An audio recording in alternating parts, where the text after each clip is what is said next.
मधुबन के बाबा, मधुबन के बाबा मुरली वाले, आपका क्या कहना, आपका क्या कहना। ओम शांति। आज 14 जनवरी 2025 के साकार मधुर महावाक्य हैं। आज मीठे मीठे बाप दादा बोले, मीठे बच्चे, तुम्हारी नज़र शरीरों पर नहीं जानी चाहिए। अपने को आत्मा समझो, शरीरों को मत देखो। बाबा ने कहा, मीठे बच्चे, तुम्हारी नज़र शरीरों पर नहीं जानी चाहिए। अपने को आत्मा समझो, शरीरों को मत देखो। बाबा ने आज प्रश्न पूछा कि हर एक ब्राह्मण बच्चे को विशेष किन 2 बातों पर ध्यान देना है। तो उत्तर में बाबा कहते, पहली बात है पढ़ाई पर और दूसरा दैवी गुणों पर। कई बच्चों में क्रोध का अंश भी नहीं है और कोई तो क्रोध में आकर बहुत लड़ते हैं। बच्चों को ख्याल करना चाहिए कि हमको दैवी गुण धारण करके देवता बनना है। कभी गुस्से में आकर बातचीत नहीं करनी चाहिए। बाबा कहते, किसी बच्चे में क्रोध है तो वह भूतनाथ भूतनाथनी है। ऐसे भूत वालों से तुम्हें बात भी नहीं करनी है। मुरली का गीत है, तकदीर जगाकर आई हूँ। ओम शांति। बच्चों ने गीत सुना और कोई भी सत्संग में कभी रिकॉर्ड पर नहीं समझाते हैं। वहाँ शास्त्र सुनाते हैं। जैसे गुरुद्वारे में ग्रंथ का 2 वचन निकालते हैं, फिर कथा करने वाला बैठ उनका विस्तार करते हैं। रिकॉर्ड पर कोई समझाए ये कहाँ होता ही नहीं है। अब बाप समझाते हैं कि ये सब गीत हैं भक्ति मार्ग के। बच्चों को समझाया गया है कि ज्ञान अलग चीज़ है जो एक निराकार शिव से मिल सकता है। इसको कहा जाता है रूहानी ज्ञान। ज्ञान तो बहुत प्रकार के होते हैं ना। कोई से पूछा जाएगा कि ये गलीचा कैसे बनता है, तुमको ज्ञान है? तो हर चीज़ का ज्ञान होता है। वह है ही जिस्मानी बातें। बच्चे जानते हैं कि हम आत्माओं का रूहानी बाप वह एक है। उनका रूप दिखाई नहीं पड़ता है। उस निराकार का चित्र भी है, सालिग्राम मिसल। उनको ही परमात्मा कहते हैं।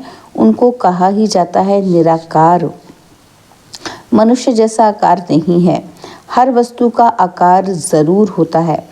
उन सब में छोटे से छोटा आकार है आत्मा का। उनको कुदरत ही कहेंगे। आत्मा बहुत छोटी है जो इन आँखों से देखने में नहीं आती। तुम बच्चों को दिव्य दृष्टि मिलती है जिससे सब साक्षात्कार करते हो। जो पास्ट हो गए हैं उनको दिव्य दृष्टि से देखा जाता है। पहले नंबर में तो ये पास्ट हो गया है, अब फिर आए हैं तो उनका भी साक्षात्कार होता है।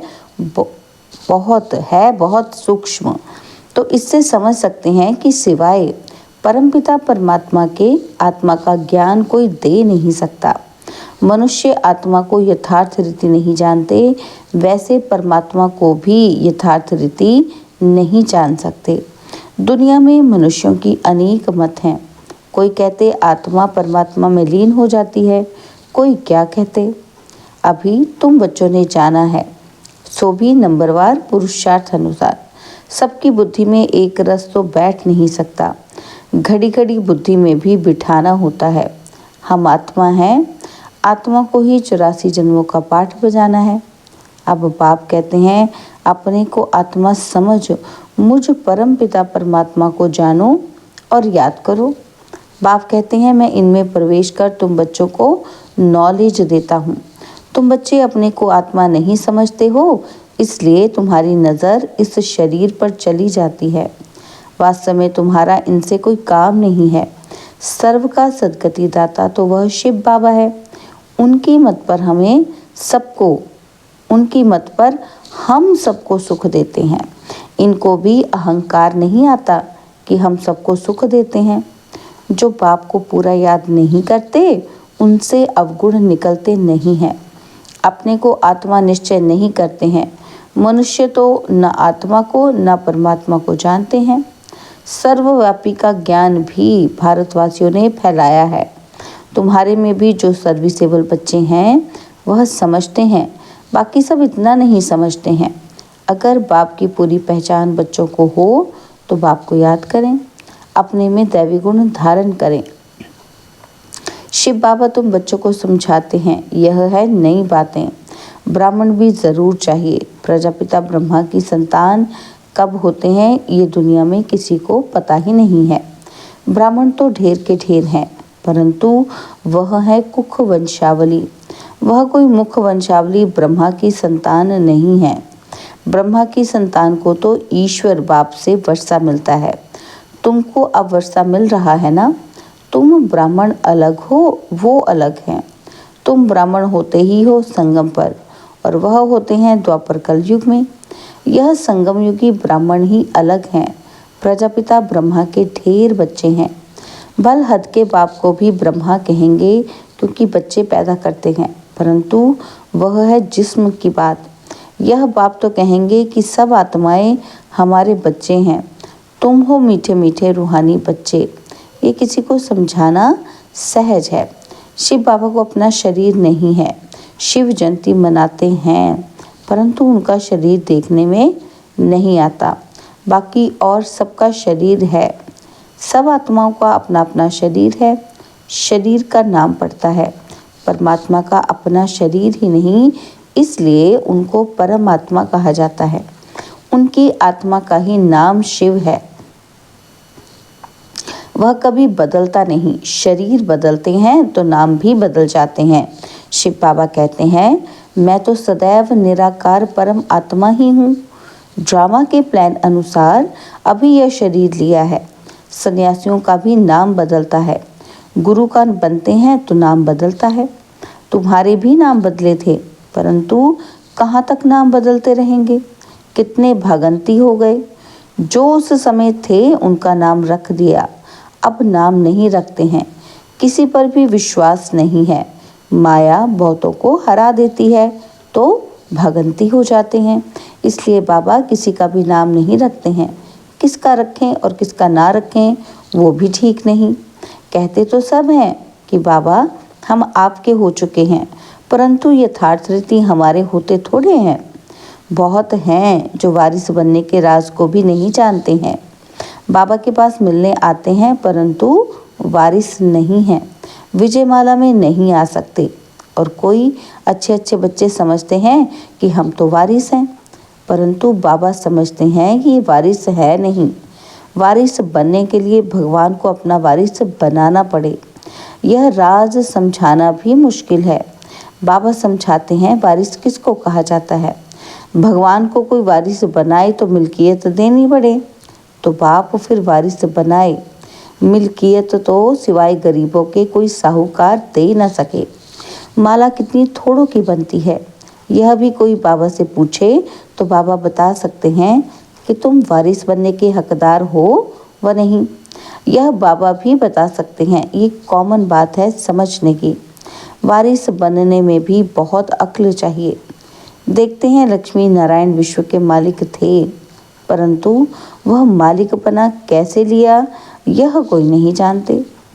अभी तुम्हारी एम ऑब्जेक्ट तो सामने है, तुमको ये बनना है। बच्चे भी कहते हैं हम तो सूर्यवंशी लक्ष्मी नारायण बनेंगे, ना कि चंद्रवंशी राम सीता।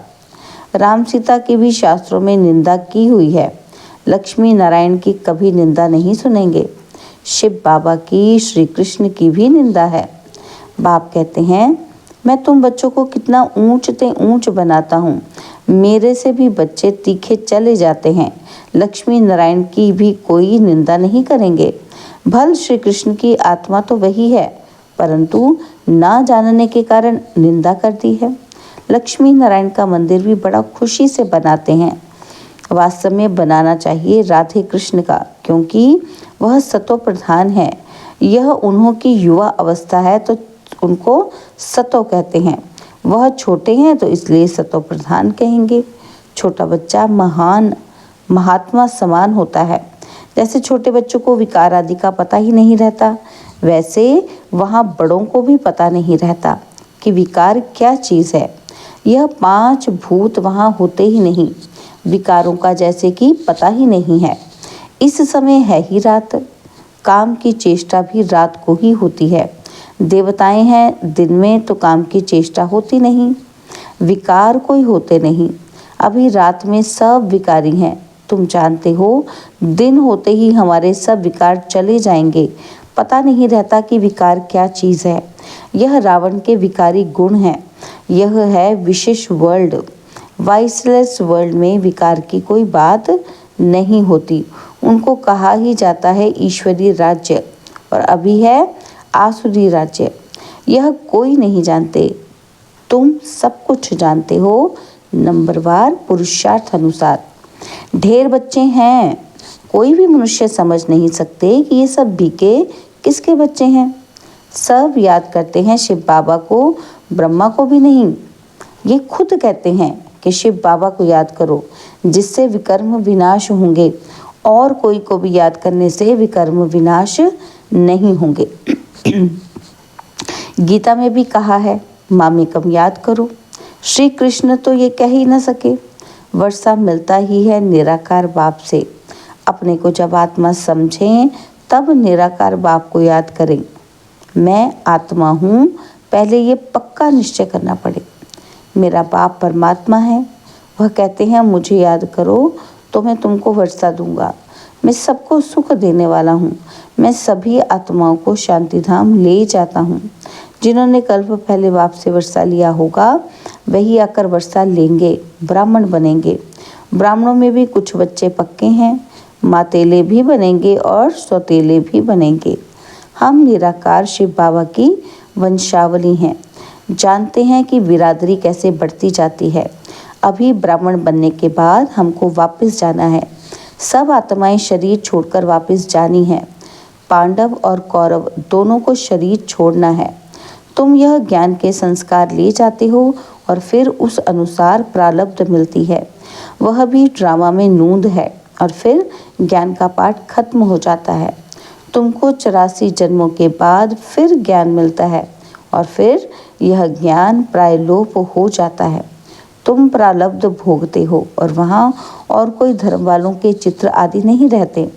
तुम्हारे भक्ति मार्ग के भी चित्र रहते हैं।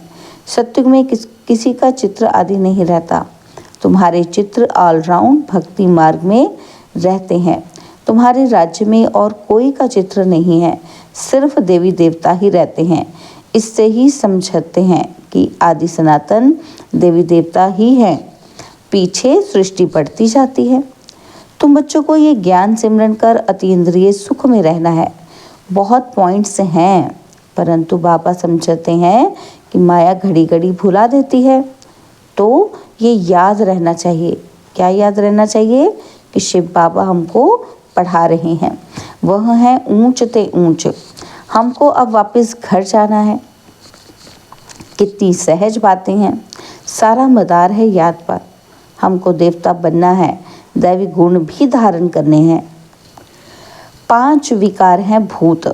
काम का भूत, क्रोध का भूत, देह अभिमान का भूत भी होता है। हाँ, कोई में जास्ती भूत होते हैं और कोई में कम। तुम ब्राह्मण बच्चों को पता है कि ये 5 बड़े भूत हैं। नंबर 1 है काम का भूत और सेकंड नंबर है क्रोध का भूत। कोई रफ टफ बोलता है तो बाप कहते हैं ये क्रोधी है, ये भूत निकल जाना चाहिए, परंतु भूत निकलना बड़ा मुश्किल है। क्रोध 1-2 को दुख देता है। मोह में बहुतों को दुख नहीं होगा। जिसको मोह है उनको ही दुख होगा। इसलिए बाप समझाते हैं इन भूतों को भगाओ।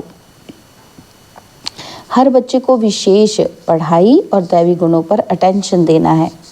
कई बच्चों में तो क्रोध का अंश भी नहीं है और कोई तो क्रोध में आकर बहुत लड़ते हैं।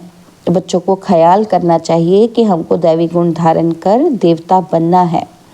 कभी गुस्से से बात नहीं करनी चाहिए। कोई गुस्सा करता है तो समझो इनमें क्रोध का भूत है। वह जैसे भूतनाथ भूतनाथनी बन जाते हैं। ऐसे भूत वालों से कभी बात नहीं करनी चाहिए। एक ने क्रोध में आकर बात की, फिर दूसरे में भी भूत आ गया तो भूत आपस में लड़ पड़ेंगे। भूतनाथनी अक्षर बड़ा छीछी है। भूत की प्रवेशता नहीं हो जाए इसलिए मनुष्य किनारा करते हैं। भूत के सामने खड़ा भी नहीं होना चाहिए। नहीं तो प्रवेशता हो जाएगी। बाप आकर आसुरी गुण निकाल दैवी गुण धारण कराते हैं। बाप कहते हैं, मैं आया हूँ दैवी गुण धारण कराए देवता बनाने। बच्चे जानते हैं कि हम दैवी गुण धारण कर रहे हैं। देवताओं के चित्र भी सामने हैं। बाबा ने समझाया है, क्रोध वाले से एकदम किनारा कर लो। अपने को बचाने की युक्ति चाहिए। हमारे में क्रोध न आ जाए, नहीं तो 100 गुना पाप पड़ जाएगा। कितनी अच्छी समझानी बाप बच्चों को देते हैं और बच्चे भी समझते हैं कि बाबा हूबहू कल्प पहले मुआफिक समझाते हैं। नंबरवार पुरुषार्थ अनुसार समझते ही रहेंगे। अपने ऊपर भी रहम करना है और दूसरों पर भी रहम करना है। कोई अपने पर रहम नहीं करते, दूसरों पर करते हैं तो वह ऊंच चढ़ जाते हैं, खुद रह जाते हैं। खुद विकारों पर जीत पहनते ही नहीं, दूसरों को समझाते हैं, वो जीत पहन लेते हैं। ऐसे भी वंडर होता है। अच्छा, मीठे मीठे सिकिल देव बच्चों प्रति माता पिता बाप दादा का याद प्यार और गुड मॉर्निंग। रूहानी बाप की रूहानी बच्चों को नमस्ते। हम रूहानी बच्चों की रूहानी बाप दादाजी को दिलवा जान सिखवा प्रेम से नमस्ते। ओम शांति। प्यारे बाबा, मीठे बाबा, मेरे बाबा, शुक्रिया बाबा, शुक्रिया बाबा, शुक्रिया। धारणा के लिए मुख्य सार है। पहला पॉइंट है, ज्ञान का सिमरन कर अतीन्द्रिय सुख में रहना है। किसी से भी रफ-टफ बातचीत नहीं करनी है। कोई गुस्से से बात करे तो उससे किनारा कर लेना है। और सेकंड पॉइंट है, भगवान का वारिस बनने के लिए पहले उन्हें अपना वारिस बनाना है। समझदार बन अपना सब बाप के हवाले कर ममत्व मिटा देना है। अपने ऊपर आप ही रहम करना है। बाबा ने आज वरदान दिया, साक्षी हो ऊंची स्टेज द्वारा सर्व आत्माओं को सकाश देने वाले बाप समान अव्यक्त फरिश्ता भव। साक्षी हो ऊंची स्टेज द्वारा सर्व आत्माओं को सकाश देने वाले बाप समान अव्यक्त फरिश्ता भव। बाबा ने समझाया कि चलते फिरते सदैव अपने को निराकारी आत्मा और कर्म करते अव्यक्त फरिश्ता समझो तो सदा खुशी में ऊपर उड़ते रहेंगे। फरिश्ता अर्थात ऊंची स्टेज पर रहने वाला। इस देह की दुनिया में कुछ भी होता रहे, लेकिन साक्षी हो, सब पाठ देखते रहो और सकाश देते रहो। सीट से उतरकर सकाश नहीं दी जाती। ऊंची स्टेज पर स्थित होकर वृत्ति दृष्टि से सहयोग की, कल्याण की सकाश दो। मिक्स होकर नहीं, तब किसी भी प्रकार के वातावरण से सेफ रह बाप समान अव्यक्त फरिश्ता भव के वरदानी बनेंगे। स्लोगन है, याद बल द्वारा दुख को सुख में और अशांति को शांति में परिवर्तन करो। कैसे? याद बल द्वारा दुख को सुख में और अशांति को शांति में परिवर्तन करो।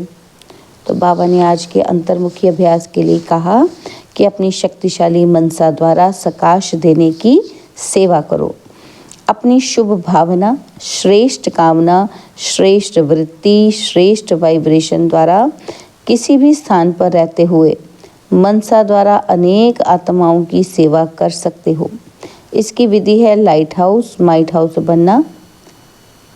इसमें स्थूल साधन, चांस व समय की प्रॉब्लम नहीं है। सिर्फ लाइट माइट से संपन्न बनने की आवश्यकता है। ओम शांति।